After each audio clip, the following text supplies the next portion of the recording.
Welcome to the Warchant.com special edition. It is National Signing Day.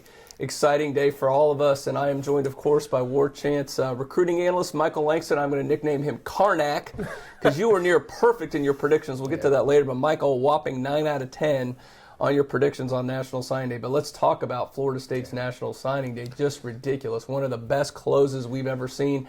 At the time that we're doing this, it looks like Florida State's class is pretty much wrapped up unless something strange happens at the last end. We have 18 new signees today to go along with the 7 early enrollees. That gives Florida State 25 in this class. At the time we're taping this, Florida State is ranked number 1 in the country by Rivals.com for that top recruiting class. Also, we'll talk about that in a minute. Outside chance Alabama could catch him down the stretch, but it looks like absolute worst case scenario. Michael, number 2 worst case, but out still shot at number 1. Yeah, they're gonna be 1 or 2. That's pretty much locked up. Ole Miss, got eliminated with Jonathan Conwell going to Tennessee. They were a finalist for that. So I think FSU's locked in the 1-2 spots, and certainly fantastic close by Jimbo Fisher and his staff today. It's hard to believe 1 year ago today, everybody was so upset Jimbo Fisher couldn't close. And even though it was a top 3 recruiting class, people were very upset about how Florida State was doing. But obviously a huge turnaround this year. We're going to get into that crazy roll on National Signing Day. I want everybody to know if you're watching this show live, there's a few ways to interact. We got a live chat going on right now. You can log on to the Premium Recruiting Board, get into the live chat. At the end of this, we'll take some questions or comments from you guys. Love to get into that. There's plenty of other ways. If you want to tweet at us, you can do that. So yeah, tweet at us, do whatever, live chat, great ways to get a hold of us and give us your input on this great recruiting class. Well, Michael, let's just go through this crazy day that we had. 6 major commitments on National Signing Day. These guys that were not committed to Florida State. Michael, go through them one at a time. Don't want to spend too much time on this. We'll start with the first one of the day, and I think maybe the one you probably were most confident about, maybe the offensive lineman too, but I mean, Brian Burns, the big-time 4-star defensive end coming in here.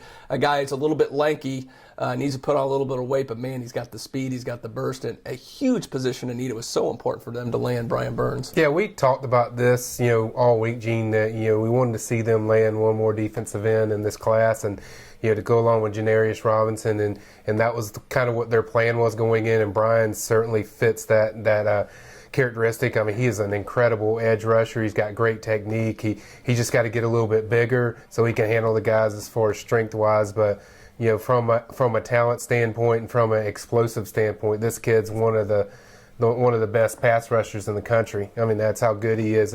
He averages like 2 sacks a game. Plays for American Heritage. One of the premier powers around the state of Florida. So he plays top competition. So FSU's getting a really solid talent. And, everyone complains and rips him a lot, but Bill Miller played a huge part in this one. This was Bill Miller's baby. I mean, this is one where Bill Miller gets a lot of credit for landing a guy like Brian Burns and certainly Brad Lawing too. But, Brad was Bill was his main recruiter, and I think certainly he did a great job there with Mr. Burns there. And Brad Lawing has to be absolutely licking his chops now with another very talented defensive end that he gets to mold. That's his best thing he does, is be able to take a raw recruit with a ton of talent and mold him with technique. And I think he's got to be real excited about Mr. Burns from American Heritage, the number 4 rated weak side defensive end in the country, according to Rivals.com.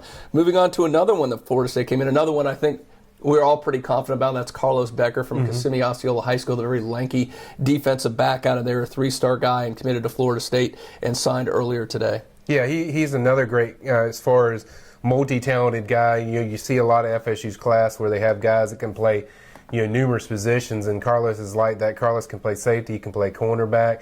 He can do a little bit of everything. He's very lanky. He's got great range, good speed. Had a great week at the Under Armour event, I thought, when I watched him. And a guy that is going to fit right into their system, 6'2", 185. Some people say 6'3", but he's got good size that you look for at that defensive back position, and certainly a huge pickup to get one more defensive back. That was really what FSU wanted, was to have one more defensive back that could play corner or safety. So I think it worked out really well for FSU. Now moving over to the offensive line, and we're going to talk about this in a little bit, Michael. This is, I think, easily Rick Trickett's best ever recruiting class. And it might be, I know our friend Ryan Clark's working on a story right now for Florida State's offensive line, comparing this maybe to the greatest FSU offensive line classes in all time, and it really got going they already had some good ones coming in. Really got going today first with Juwan Williams, and FSU just hitting hard in that DMV area, Washington, D.C. again. A 4-star recruit, a mammoth guy. 6'7", over 300 pounds, Michael, and just a great pickup for Rick Trickett here. Yeah, it was very good, and as you mentioned, in the Washington D.C. area, a guy that camped at FSU that Trickett got a chance to work with, and I think this one was over when he took his official visit. I just really got a chance to talk to him. I didn't say a lot after that as far as him. I could really tell that it was going to take a miracle to change this kid's minds. I mean, or something dramatic as far as impressing them, but FSU just hit a home run there, and I just felt like that kid, if he could commit then, I think his mom wanted him to wait just to make sure he go to other visits, but I think if he could commit right then, he probably would have done it, but I think that one's been done for a while, and it goes back to the job as far as what Trickett does with these kids and really connecting with them, and he's certainly a great tackle, great long reach. He's a guy that's going to fit right in for what they do, and very good pass rusher or pass blocker, and I think he's going to fit really good into their system. Now, we came into this National Sign Day about the needs thing. I know when Coach Fisher's going to have his press conference here coming up in a couple hours, and coaches always talk about meeting needs. If fans get a little obsessed with the stars, and that's fine, and the rankings, that's all cool. But coaches want to meet needs when it comes to recruiting. We said, look, they need at least one more defensive end. They got that in Brian Burns, and they needed one more linebacker, especially an inside guy in this class, and they nailed the number one guy they've had on their board forever today, and that is Dontavius Jackson from Houston, Texas. 4-star recruit, Rivals 250 member, rated as a number 5 inside linebacker in the country, Michael. And you can't understate how huge this commitment was for Jimbo Fisher. Yeah, I mean, they recruited a lot of kids hard, but I don't think they recruited anybody as hard as they recruited Dontavius Jackson. When you look at just how bad they wanted Dontavius, he was a guy that they focused on a lot early on, even the summer camps or the summer. They went to check him out, and then they visited him so much. He was a guy that they constantly stayed on. They were relentless and pushing for. Guy that fits really well into their system, and certainly a guy that was a need. I mean, you got Emmett Rice, and you got Josh Brown, and you have Keon Joyner coming in, but you really wanted to get a middle guy, and they clearly got a guy like Dontavius to fit that role. And I think after his official visit, I think he had an idea that FSU was a place for him. But at the same time, I think Levante Taylor, guys like Levante Taylor, Nasher Upshur, they really helped FSU kind of seal the deal with him. Now the fun one, fans love the flip. I mean, it happened to Florida State. I mean, you go back to guys like Treon Harris, some others that have gone against FSU to the Gators the last couple of years, but FSU got a huge flip against the Gators. You kind of saw the writing on the wall the last few days. Kind of can't come. It's the one that I know, like I said, you technically picked him not to sign with FSU, but I know you kind of abstained and kind of stayed because, I mean, Shavar is all over the map, all over the place. I'm talking about, of course, Shavar Manuel, the 4-star defensive tackle, IMG Bradenton Academy. Now, I think we had him listed as like 310, but I think the last time he's down to like 280, 290. So he's a guy that projects right now as a defensive tackle, but he could also play that big defensive end role. If he keeps that weight down, he can play that spot too, which is, right now you got DeMarcus Walker there. He's a guy who could fit into that role as well at some point. But absolutely huge to get, whether he's defensive tackle, defensive end, or a hybrid. Huge pickup, plus you're hurting your biggest rival at the same time. They love Shavar's quickness, and we mentioned Shavar's all over the place, but at the same time, he's a guy that had a long-standing relationship with FSU. They know how much he connected with the staff and just how comfortable he was with them. And, we reported earlier, obviously, this year that, we had heard that he had committed, and I still felt they were still in there. But, he was kind of all over the place, jumping places and stuff like that. But certainly just a tremendous pickup because you add more to your defensive line, getting another defensive tackle, that gives you 3. And he can kind of play defensive end if you need him to do that too. If it works out that way, I think it's and you hurt Florida. I mean, that just destroyed their class. I mean, despite how Florida spend it, this is big and this is bad, and they got a little revenge on Dante Fowler and what he did to FSU. So I think they certainly played it well, and I'll say this, that we were hearing pretty solid things that FSU thought this was very likely to happen, but it's still Shavar. You never know what's going to happen, but we had heard pretty strongly that they felt that was going to be a flip happening. But yeah, let me throw out this too. Not real. I know some people around here were not real thrilled that ESPN Andrea Adelson had to, like, I guess what Florida said about him having quote unquote grade issues, making it sound like Florida dropped off him. That just wasn't the case at all, and it's unfortunate people put stuff like out there. But as far as we know, everything we know, we'll talk to Jimbo later about guys. Whether they're all projected to qualify at this point, we think everybody is on that one. So kind of a little bit of a shady move there. Let's talk about Landon Dickerson. We talked about this great offensive line class, and he was really the last one to come in there. And I got to be honest with you, Michael. When I initially did my picks, I picked him in the last set of picks, but 2 weeks ago when we first did our picks, I'm thinking there's no way they're going to get these great 4 offensive linemen they already have committed. Get Juwan Williams, because we all kind of knew he was already pretty much, he was about the most public commitment that wasn't technically a public commitment there was. There's just no way they can also land Landon Dickerson, but he just absolutely fell in love with the staff. Perfect fit for Rick Trickett, and he pulled the trigger and signed with FSU today as well, putting together just an incredible class. And he is definitely a tackle or a guard, or one of both, I guess. Yeah, I think he's more a guard, just where I like him, because he's really so dominant in guard. But I mean, you can play him at any of those positions. But I didn't really say anything to anybody when I was at the Under Armour. But I mean, we did all our content. I just didn't want to, I wanted to kind of let it play out. But just in talking to Landon, off the record and just chatting with him, I could really tell that, Florida State was the team that was on his mind. It was going to take a lot to change his mind. And I felt like then that he had already, in a way, made up his mind that, FSU's for me, and that's where I want to be. Yeah. And you could just tell the way he breaks down, talks about Trickett, and it's more than Trickett, who he loves. It's the canvas, it's the people around there. It's just different than any other place he's been, and I think that really hit home with Landon, because he's kind of like a country boy, and he likes the small college town, and he likes people that care and always feel like a family, and I think he saw that at FSU, and I think that was a big difference for him. Yeah, 6'5", 297 pounds, and he's also got, like you said, you see kind of a little bit of country about him. He's got that country strong mentality about him, makes him something. I'm going to throw this out there too. Rated as the #1 guard in the country by Rivals.com. And I did a story about a month ago. I was kind of amazed how the last couple of years they've really loaded up on offensive linemen. Had struggled with that before. Jimbo Fisher, every class he's had at Florida State, or every roster he's had going into this year, he's had somewhere between 12 and 14 offensive linemen on scholarship. With Landon Dickerson and Juwan Williams, he's going to enter the fall after some kind of weird attrition with 19 offensive linemen on scholarship. That is 5 more. That's a whole line more than he's ever had before at Florida State. So depth should never be an issue for the next few years at Florida State. They are absolutely set on the offensive line. And I want to remind everybody who is tuning in, go ahead and if you're participating in our live blog, you can submit a question there. We'll take it there. You want to make a post on the message board, you can tweet at us. We're checking all that stuff now. In a few minutes, we're going to do a little interaction. You can ask us a question about a recruit or something else that happened in this class. We'll be happy to chime in there and talk about that. Now, we'll talk about it wasn't an absolutely perfect day, Michael. They could have, they batted about 800 in this class. They didn't bat 1,000. I know some of the fans get, they think they're going to get every single guy out there. They didn't do that. Travion Mullen was one of them, and it was one of your picks. And you said, look, you thought he was going to go to LSU, Clemson. I think recently you said probably Clemson. Yeah, I did. And that's where he ended up signing. It's a guy that I think it stings people a little bit, because here's a guy that I think for the most part people thought he was leaning to FSU. He's an FSU guy growing up.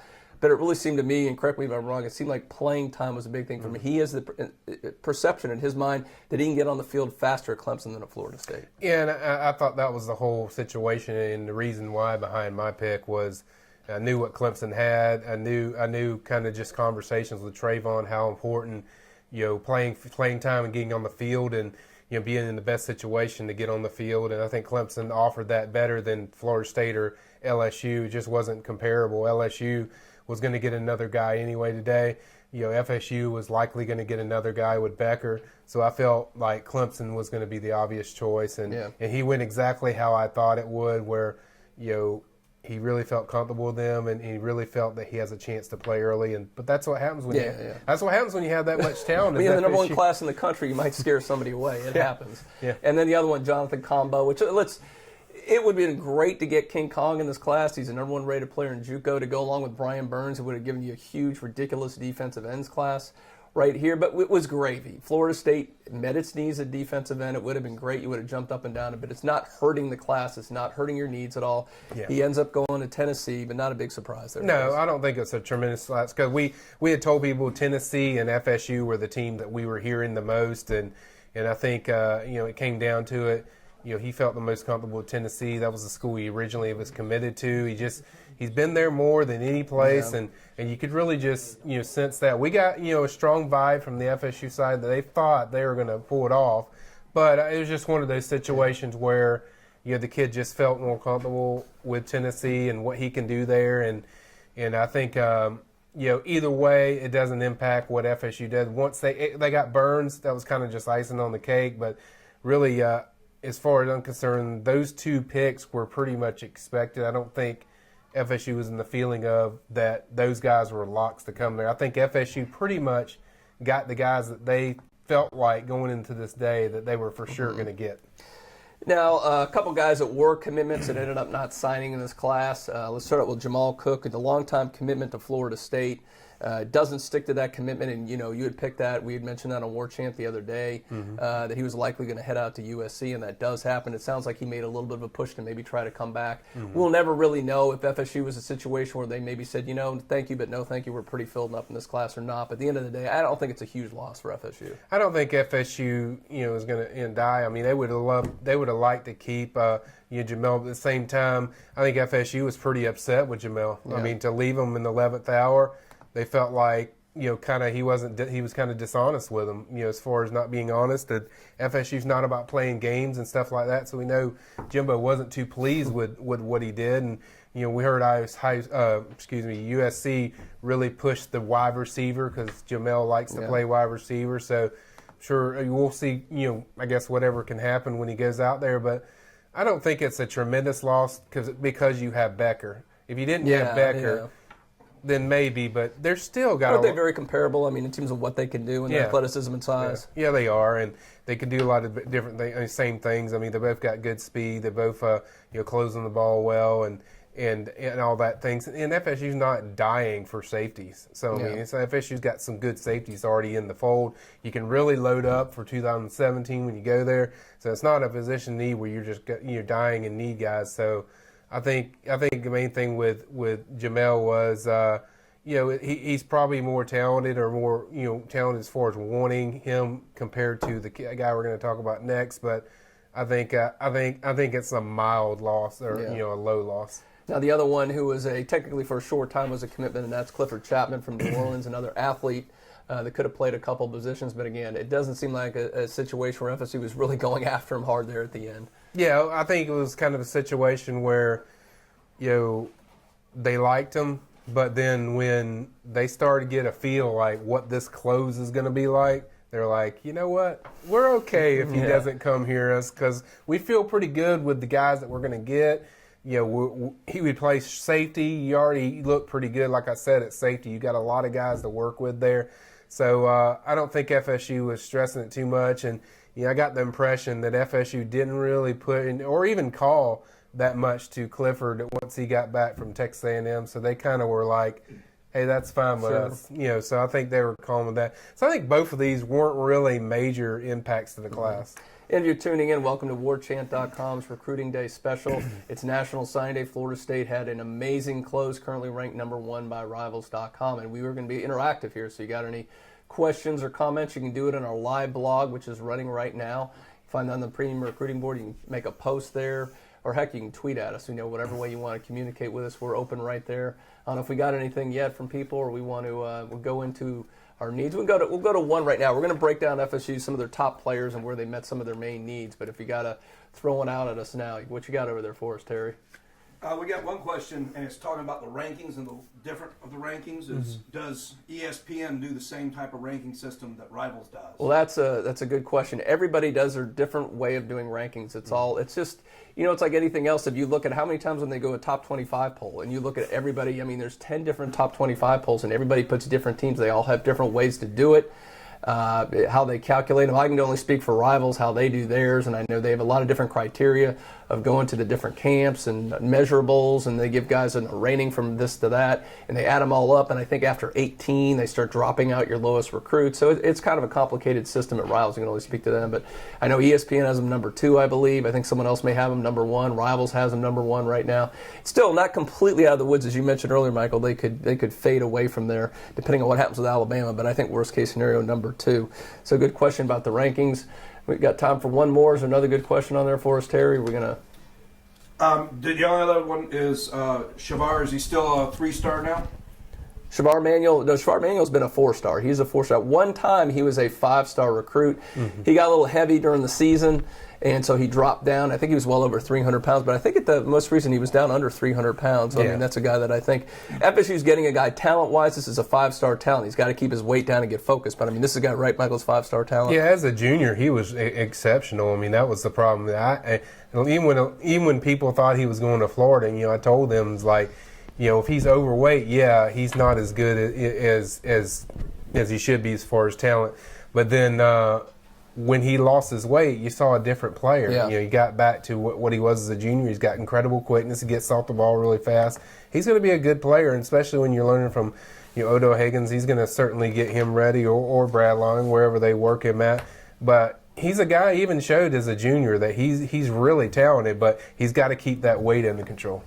Yeah, let's spend some time talking about the top players in this recruiting class. We'd love to go through all 25. You can get on warchant.com. We'll have a complete rundown of everybody on there, all kinds of good stuff. But, I mean, we'd have a 2-3 hour show. We talk about every member of this class, and there's some really good. But I want to hit some of the highlights. And, you know, everyone's going to want to talk about quarterback. I think that was one of the needs. Not that they need to load up with a lot of numbers, but Jimbo Fisher likes to have at least one quality quarterback in each class. And he went out, really the guy, I mean, he's ranked number 2, I'm starting in the country as a dual threat. I think number 3 overall at quarterback, according to Rivals. I'm talking about Malik Henry. But he was the guy Jimbo Fisher wanted from day one. 6'2", about 180 pounds. He's an early enrollee. He's on campus, Michael. For people who don't know a whole lot about Malik Henry, what are they getting at him? Well, you're getting a great signal caller. I mean, as far as and a commander of the offense. I mean, he's a guy that can scan the field really well. He's got great arm strength. A guy that can, he's got a quick release. He's a guy that's going to fit in really well there. You have to see what goes on in the spring. I mean, we don't know, how serious he'll battle for, that starting spot. But, he has a chance because he's here early and rolly. But I think he showed in the Under Armour game he's got great speed when the play breaks down. Certainly, we talked about his zip on the football, and he just scans the field so fast. Like, remember Levante Taylor was telling me, you can't take a false step back, because if you do, he is so quick that he'll just embarrass you. And so I think he's got a lot to work with, and if he can pick up everything in the playbook, I think he's the guy that you have to consider for that job going in the spring. Now, running back, they landed one, Amir Rasul out of Coral Gables, 5'10", about he's over 200 pounds now, so he's a good-sized back, very similar kind of body build to Dalvin Cook and them. But they really probably needed one. Obviously, you got Dalvin Cook still there. Jock Patrick is still on the team. Mario Pender is expected to come back. Vickers is there. So really, they only needed one. And you may be able to talk about this more just real quick. 2017, I'm hearing, is a pretty stocked running back class. Yeah, it is, But what's impressive about Amir is, one, he's one of the fastest players that they're bringing in this class. He's got a really good speed. He's going to run track. He's got some serious speed and serious wheels. But what separates Amir is a different runner than what you have with Dalvin or what you have with Jock Patrick or Mario Pender or any of those guys. He's a one-cut back. I mean, he's usually he sees what he wants and bam, he cuts. He's kind of similar to Marshawn Lynch and what he does when you watch him run. Saying he's the next Marshawn Lynch. No, I'm not saying that. Just saying he's a one-cut guy where when he sees a cut, kind of Terrell Davis-like, when for the Broncos when he played, he sees a cut, he's good at, finding the hole, he's good at reading, and he's really tough to bring down. So he's a guy that's physical too. So I think he's going to bring a different, feel for that offense. Kind of even like Devontae Freeman that played there. He's a one-cut guy. He just goes. He doesn't have a lot of wiggle, but he can cut one cut and he's moving. I hear that Freeman guy might be okay in the league. Yeah, he's okay. He's okay. He might work out all right. If you like Pro Bowl captains, that kind of thing. Yeah. Keith Gavin, we got to talk about him. You look purely at the numbers and you go, well, wide receiver. But, I mean, you don't want to go a whole class without signing one. Plus, when you've got one of the top ones in your backyard, Wakulla High School, Crawfordville, and that's Keith Gavin. He also 6'3", over 220 pounds. I mean, this guy is a beast. He looks like a linebacker, runs like a wide receiver, in a knockdown, drag-out fight with Alabama for this guy. When you're fighting the national champions for a guy in your backyard, you've got to win those battles, Michael. It's important for just on so many different levels, plus you're getting a great kid. I think it was, too, you're sending a message like, don't come into our area and take our. Back off, Nick. We don't care who we're going against. We don't care if it's Nick. Back off, Nick. You're not going to get the best in our area. And I think FSU took that personal one. But at the same time, he's also a guy that, they don't have a lot of receivers that are like a Keith Gavin, that are that size, that can run, that have the separation, that can, fight through tackles like Keith can. And, but it's kind of a combination of everything. It was such a, he was so torn about that decision, but FSU really kept their stance up of, Alabama's calling like 80 times a day, and FSU kind of, we're just going to take it easy. We're going to call you to make sure you know how much we want you, but at the same time, we're not going to just harass you or feel like you're being harassed. And I think that kind of dedication to how they recruited him really paid off with the personality with Keith and not pushing him and not, just nonstop on him. I think they gave him his space, and I think that was a big difference. And too, his heart was at FSU. But I think he really got this momentum going, Gene. I think he really just gave him a jolt right before signing day. It's really, since he made that commitment on Friday night, it's just been steamrolling the momentum ever since, carried all the way through national signing. You may look back at that and say this is kind of the spark for that recruiting class. A couple guys real quick to round up the skilled players on offense. Nasir Upshur, 4-star tight end out of Philadelphia. He's a heck of a prospect. And then Gabe Neighbors over at Valdosta Lowndes High School is coming in as a fullback. I know initially we had him down to 6'2", 220 pounds. 6'2", doesn't have a whole lot of stars, but Freddie Stevenson's a senior. It's like positions in need. Well, you can never sign a kicker and help your star rating, but you kind of need those guys. You kind of need a fullback too, and this is a guy from a school that's had a lot of success with FSU and a guy that Jimbo Fisher really likes. So I think from that perspective, I think you trust Jimbo. This is a good pickup, and he was a star player. I think he played pretty much everything.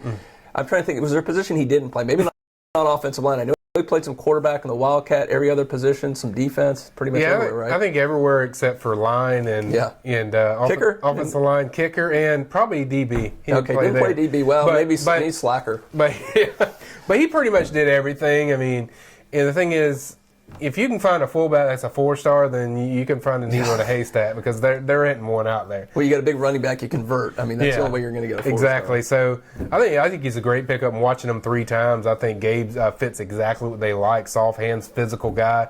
Fits what Fisher wants. Athletic guy, and he's played against some of the best talent in Georgia. Playing at Lowndes High School. I mean, I know the teams they play, and those teams are really talented. So. I think it was a tremendous pickup and a guy that, we felt, 2 weeks in before it even happened that it would happen, and certainly a great pickup. Now I'm going to do this a little bit for Rick Trickett. I wonder where all those posters on the Warchant message boards of Rick Trickett haters, where are all you guys right now? Boy, he signed probably the best offensive line class in the country, the best under Jimbo Fisher, maybe the best at FSU all the time. Like I said, our friend Ryan Clark is working on a story you'll be able to read soon on warchant.com talking about what a great offensive line that class. This is 6 members in this class, and there's no dogs in the bunch, Michael. I don't want to go through each guy because we'll be here talking about all 6, but name 1 or 2 that really jump out at you and have a chance maybe in the next year or 2 to get some early playing time. Well, that's a tough thing to do alone, but I think Mike Arnold's a guy I heard a lot about as far as number 1 prep school player, prep school guy in the country. I think he's a guy we heard a lot about from the FSU side that he's a guy that they were so high on, they really liked him a lot.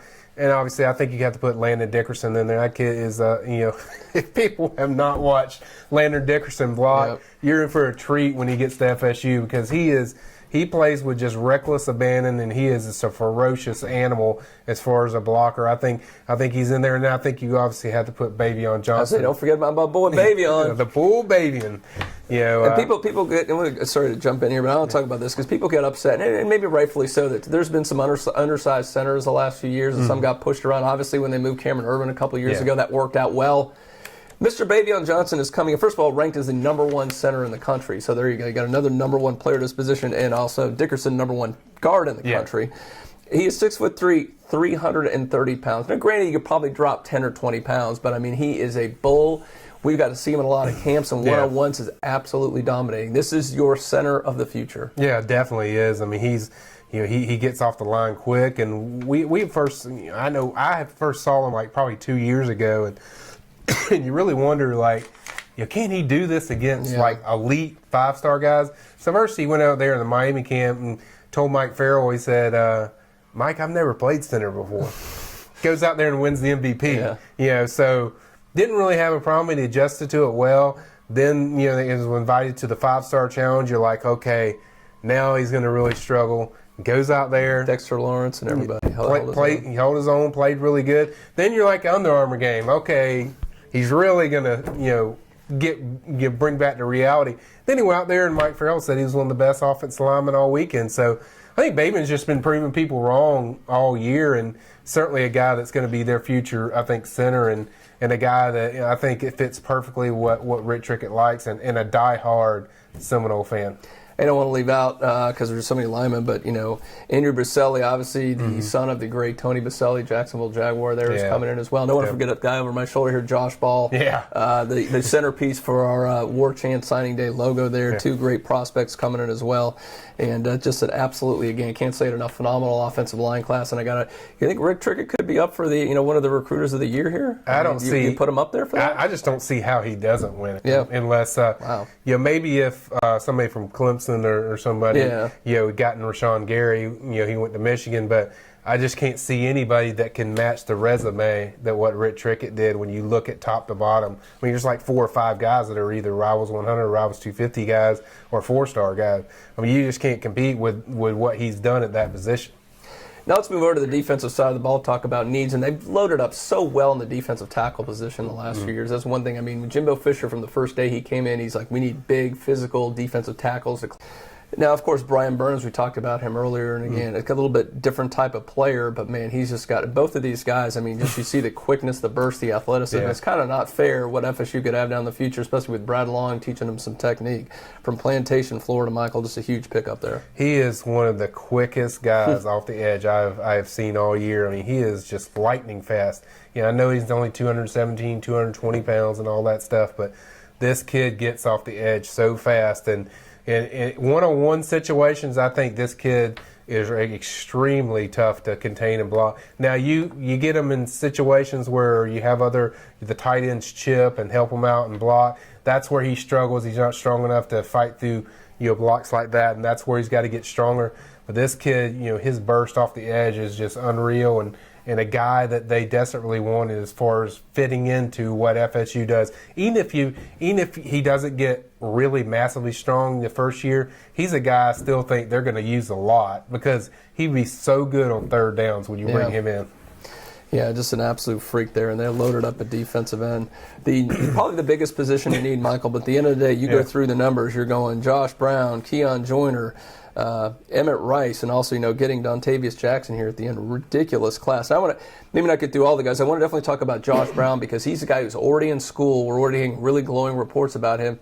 And really, with only Roderick Hoskins coming back, who's proven there a little bit, and I know Shamar may be able to get in there as well, but here's a guy that I think, at the very least, if he stays healthy and does what we expect is going to be in that 2-man rotation, he will see playing time. Yeah, I think he's an impact guy. He was one of my top impact guys as college coming in. I mean, he's got great athletic ability. His body has grown a lot. He went from like 190 to like 225, 230 now. He's a guy that, can cover out of the backfield. We are back. A little delay there, commercial break. Without any commercials, you got to love the internet connection, Comcast or whoever else. It happens to all of us at home. It happens to us here at Warchant. But we are back on now talking about Florida State's 2016 recruiting class, and this show will be completely archived if you didn't catch it all, want to do it later tonight.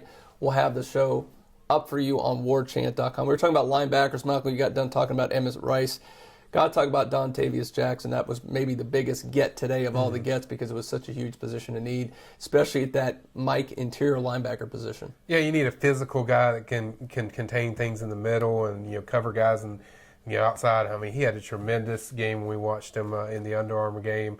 Close friends with Levante Taylor, which we discussed, but just a guy that's a physical brand of football that they really need as far as that might, just to bring more to that defense, to bring out, everyone as far as players. And I think, the biggest pickup, in my opinion, of the whole day was Dontavius Jackson because of the need of how much they need him in this defense. Yeah, and you go in and look at some of those reactions, the coaching staff on Warchant.com, you can tell that was a big one for him there. Let's move over to defensive backs. They needed a couple there. Maybe wasn't as big as a need as end or linebacker, but they still need to load it up there. Michael, they got some really good ones. Let's start with Kyle Myers from New Orleans, a guy that really, we both saw at FSU's camp, and he just jumped off the page then. And you would think, being a New Orleans kid, that some people would make a run at him, but it never really happened. He stood by Florida State the whole time. Now he's in the class, and FSU has another potential shutdown cornerback. Yeah, I think Kyle's one of the most people forget about Kyle, how good he was. When he was at the FSU camp, he was one of the best cornerbacks there. I mean, and there was some really solid cornerbacks, but Kyle certainly made some big impressions. Great cover guy, great cover skills, can do a lot of different things, gets off the ball really well. It's a guy that's going to come right in there, and he's going to give them a lot of depth as far as that position. And it would be tough to come in there early based on what they already have there. But he's a guy that certainly is going to be a guy to reckon with as far as depth and just playing time. Now, wrapping up the show here, but if you got a question or comment, we definitely have some time to get it in there. You can go ahead and interact on our live blog that's on warchant.com. You can leave a message on our premium recruiting board. We'll get to it there as well. And one reason why Kyle Myers might have been a little overshadowed is because there's another cornerback in the class that's pretty darn good, and that's Levonta Taylor, the #1 rated cornerback in the country, the lone 5-star recruit in this class. A lot of 4-stars, but only one 5-star. It's Levonta Taylor.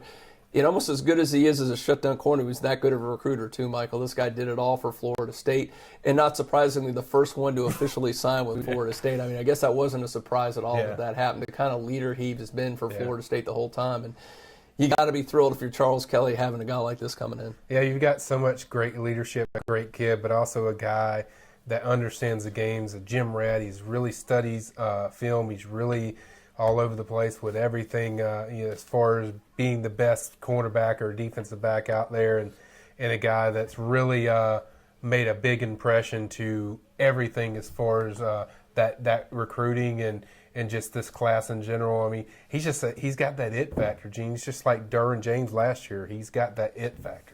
Yeah, and I let people throw out the LaMarcus Joyner comparisons, and that maybe a little slightly different in terms of what he can do, but just kind of that tough mentality, that winner mentality he has bringing in here. Of course, Carlos Becker is also in there. We talked about him earlier, who committed today from Kissimmee Osceola.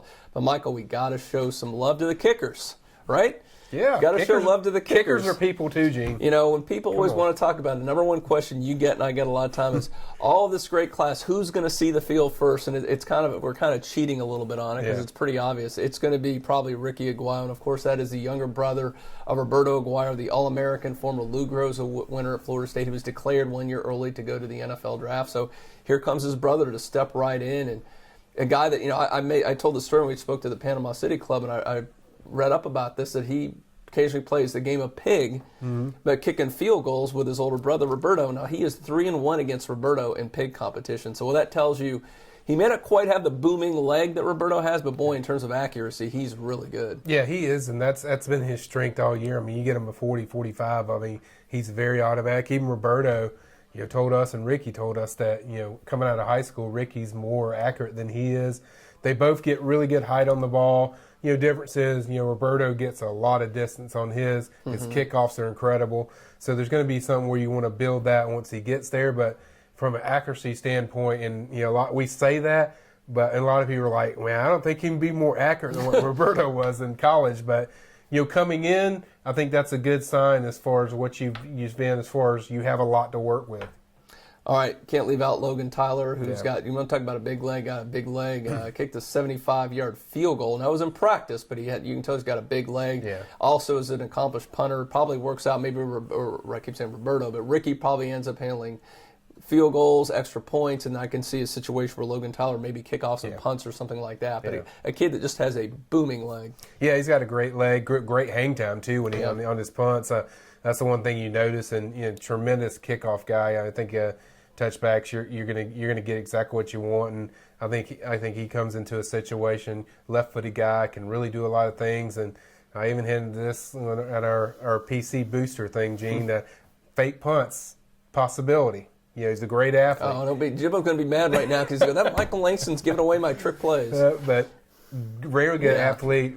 Played quarterback, played running back, played some defense. So he's not just run of the mill kicker. He's a guy out there. He's a great athlete, and he can do a lot of different things. Kind of reminds me a little of Scott Bentley, who was a great athlete in high school and came in and could do a lot of different things for you with a big leg like that. Sorry. Yeah, hopefully Jimbo's probably watching right now, but it's all right. He'll never do that trick play, so don't worry about it. But yeah, great class obviously coming in. And fantastic. A lot of people have been interacting. Sorry we were down for about 10 minutes there. Had some internet problems, but we're back up now. Let me check in with Ryan. I think there might be a question or two. Might have a minute or two more if you want to get in our live chat and drop a question for us. What do you got for us, Ryan? Had a question asked about the top of the show, and I think it's a really good one. Focus Tuber on YouTube asked, how does this class rank among the best in Florida State's history? Boy, that is a good question right there. I mean, it could be number one. I mean, if it holds up on Rivals ranking, it's going to be up there. And I think it's, at the end of the day, if you just go by looking at the rankings and the stars and all that kind of thing, I think it's a top 5, maybe a top 3 class all time. You know, it's hard to go back on some. You look in retrospect, go back to like the 93 class and some of the other great classes. But in terms of just cranking out stars and meeting needs, I mean, it's up there pretty high, don't you think? Yeah, I think on paper you'd have.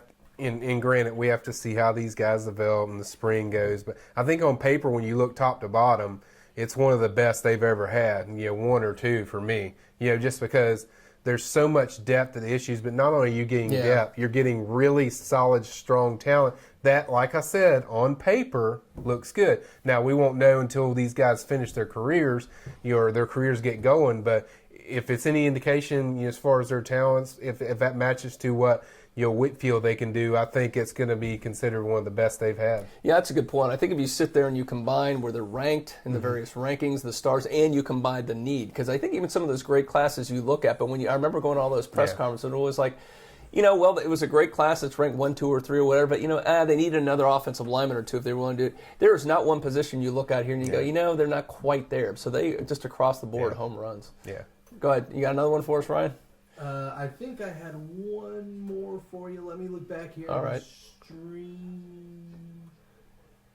You know what? I have a question for you. All right. Is this the best offensive line class of all time? Well, I think we're going to have your fellow Ryan answer that soon. Ryan Clark is working on the story saying whether this is the best offensive line. I'll take the easy way out. I think this is the best offensive line class with Rick Trickett and Jimbo Fisher here since he's been here, and I don't think it's close on that. I had a pretty good one a few years ago, I think, when they had the Josue Mateus and the Trey Jacksons and those guys. That was a pretty good class, especially if you throw in Cameron Irvin, although at the time he wasn't ranked that high as a defensive tackle. But I think, is it even close in the last 10 years? This is the best offensive line class, right? Well, luckily I don't have to write that story, so I can just go out and tell you.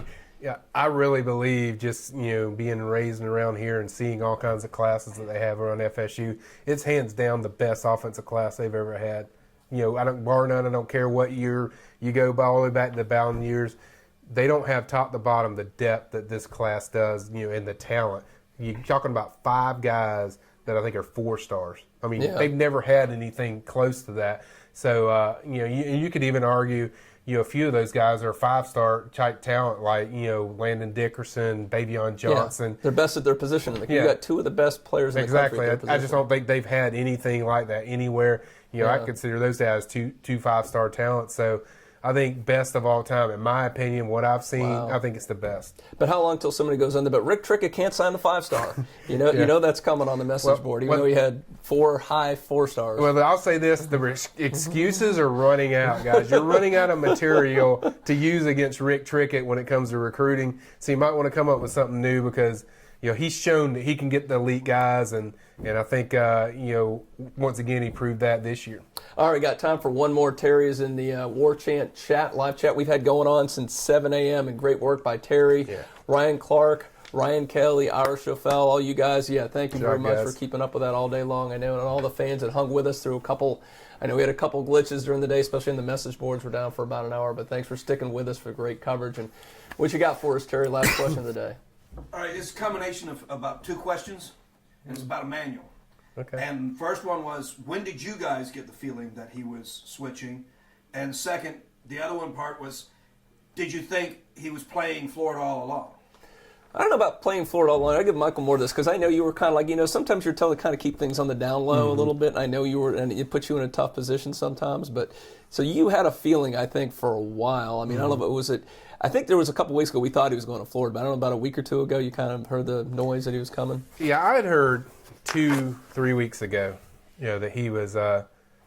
They feel it's going to happen, and we're told certain things like, "Hey, can you keep this quiet?" So it kind of worked out good because one, I didn't trust the kid that if he's going to actually follow through with it, and two, we asked just to, "Hey, you don't mind, just keep it quiet," and so we kind of did that, but I wasn't really shocked because I know for a fact that the kid committed earlier to FSU, so I knew what his feelings were towards FSU, so I wasn't shocked to that.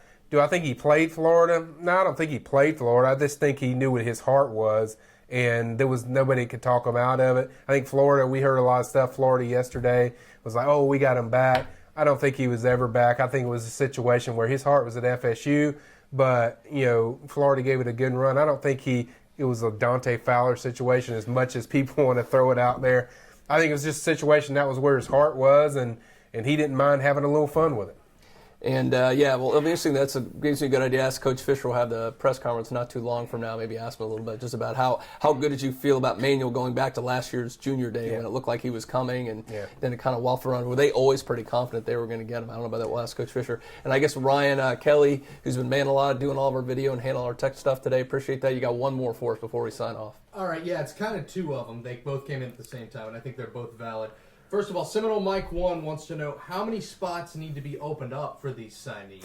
And then the other question is, this is from T. Scott on YouTube, and I know you guys already answered this, so I'll add a little caveat to this question. Outside of Ricky Aguayo and Logan Thomas, who has the best shot at seeing the field next year for the Seminoles? Okay, couple good questions there.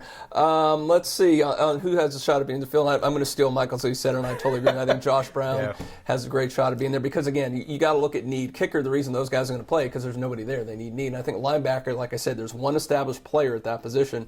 Shamar Kilby-Lane, maybe a little bit. He got a little bit of playing time, but really hasn't proven a whole lot. So, I mean, the established guy who's an early enrollee on the field, he's got the size, the ability, so I think he's a guy that can play pretty quick. Yeah, I'm going to go with, 2-1. The first one will be obvious. Levante Taylor, I think, is going to come right in there.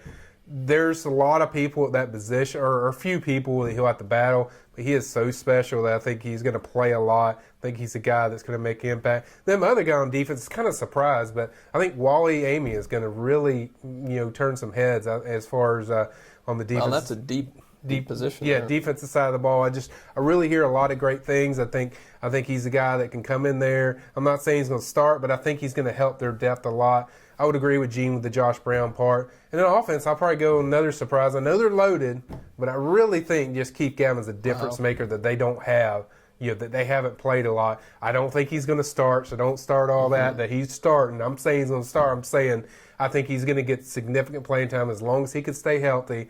I think Keith's going to have an impact on what they do. And that other question is, well, looking at now, Florida State has 25 members of this class. You got to remember, people forget Lorenzo Phillips was in there. His eligibility got used up, so he's not on the team. That opens up a spot. I still think there's one or two more, and really go by any spring to a summer. When has there ever been not one or two guys in attrition? So yeah, there's going to be maybe one or two more current players that won't be on the team after this, or soon or after the spring semester, but it's not going to be a problem the way things have worked out. So I don't think they really have to push anybody after that. I think natural attrition will take its course, or injuries or anything else. So they'll be wrapped up in there. We'll appreciate everybody for tuning in today. It's been a wacky, wild day. I know Jimbo Fisher's got his press conference coming up. We'll have some live updates on the Premium Recruiting Board. We got some great wrap-up stories. I know, Ira's working on one, I think, about some things. And like I said, Ryan Clark's got one. He's working on that great offensive line class. We'll get some more after Jimbo Fisher's able to talk. I will have my grades. Michael's going to sleep for about 2 days over here. We're going to give him, I might give you an hour or two off to sleep, Michael. I don't know. We might be able to do that for you. Yeah. We'll see. But again, thanks everybody for tuning in. It's been a great signing day. And thank you, all the subscribers to warchant.com.